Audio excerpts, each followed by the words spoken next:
Tenemos el agrado de estar en la presencia de Brian Moriarty, que a muchos lo deben conocer porque es el creador de Loom, y también uno de los guionistas de The Dig, y participó en la creación de varios videojuegos de Infocom, de los más importantes de la compañía. Y bueno, vamos a hablar un rato con él sobre su estadía en Argentina y sobre su carrera como desarrollador. Thank you, Brian, for being here. Thank you for reminding me. What was your idea of Argentina before coming here? Did you expect the city and Buenos Aires to be the way it is? I never thought I would come here. This is actually my first visit to any South American country. So it's all kind of new to me. It seems very large, and the drivers seem very scary. I haven't seen driving like this before, but it has a lot of color. It's very eclectic. There's this crazy mix of architectures. I can't decide if it's Paris or London or Madrid. It's a very strange mix. And at night, the streets are very strange because everything stays open all night. Yes. I was looking in my tourist book and said that the restaurants typically open at 9 p.m. and the bars open around midnight, and then the clubs don't even open till 2. Like that's when we're closing everything at 2. Mm-hmm. So. Which places were you visiting around here? I've been to a couple of the better restaurants, and just walking around, looking at the architecture and the plazas and stuff. On Twitter you mentioned that you were interested in visiting Borges' house. Yeah, so there are a couple of sites in Palermo and one in the city where he lived part of his life, and Borges is just a huge fan. I actually hadn't read any of him until about 3 or 4 years ago. I've heard about him all my life, but for some reason just never happened to pick up a book. But I picked up a couple of his books. I was completely delighted and immediately read everything that they'd ever written. And I'm very excited to be here in this town and feel that, and hoping I'll get a chance to actually visit one of the sites where he lived. That would be nice. Yeah, it would be wonderful. Yesterday you gave a talk, Loom, Postmortem, and we were very delighted with that talk. I was wondering, that talk you also gave it in San Francisco. Yes. How different it was to talk to an audience from Argentina? Well, the event in San Francisco was unusual because many of my former colleagues from Lucasfilm, who I worked with during that period, actually came to the event. So they were all sitting in the audience, so that gave the event a very personal, exciting vibe. I was very honored to have them there, and I could speak to them directly. In some cases, I could point them out and speak to them directly. So that was interesting. Here, it was a lot. The audience was very nearly as large here, actually, and it was very exciting. People seemed very friendly and eager to hear about it, and it was a pleasure giving here. Plus, there's a much bigger screen here and better sound. Were you expecting this number of Loom fans here in Argentina? So it's strange. The Lucasfilm games seem to have much larger fan bases in foreign countries than they do in America. In Germany, for instance, the game people are crazy about this stuff, and now I know that South America and Argentina are also really big fans, which is kind of a shock. Adventure games here have a huge impact in many of us, particularly because most of us play these games when we were children. Right. So that's why it happened that way. And in relation with the creative process of Loom, which was the part that you enjoyed the most?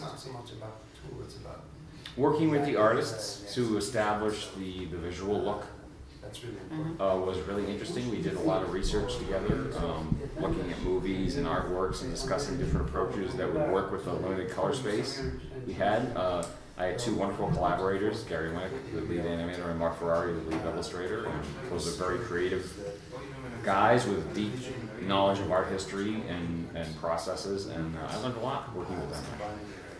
So that's one part that I really enjoyed. And I also enjoyed making the audio drama. It was a very interesting experience. Yeah, it's a pity that wasn't available in Spanish. Unfortunately, yeah, it was never translated into Spanish, but the production of that and getting to use the facilities of Sprocket Systems, the big Lucasfilm audio facility, it was very exciting to do that. So.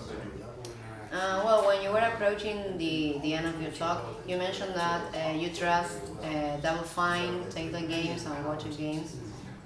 I mentioned Double Fine, Telltale, and Wajify as 3 companies that I would trust. But I also added Harmonix. Turned out they were interested too, but I should have thought of them. They're a music game company. So I would trust any of those companies to do it. Unfortunately, the rights to it are owned by Lucasfilm, which is owned by Disney, so quite a bit of complicated negotiation would have to take place in order for anything like that to happen. It may still happen sometime. I don't know. No one's contacted me since the speech. I was wondering, have you thought of Kickstarter for the sequels? So since I don't own the rights, I don't really feel that it's proper for me to offer a Kickstarter. If I had the licensing rights and could say that I could make a sequel, I was authorized to do it, then I would consider it. But I'm not the kind of person who wants to go in negotiations with lawyers. That's not. What about a spiritual sequel? So there already is a fan sequel that's actually not bad, I don't know, spiritual sequels. If I'm gonna redo it or do a sequel, I want it to be a real sequel. I think the chance will come along sooner or later to either remake the original game, which would be fun, or to create the 2 planned sequels. I would very much like to do it, actually. Okay.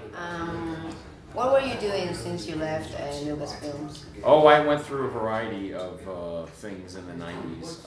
I left Lucasfilm and was one of the founding game designers of a company called Rocket Science. We did full motion video games during that little boom that kind of fizzled out.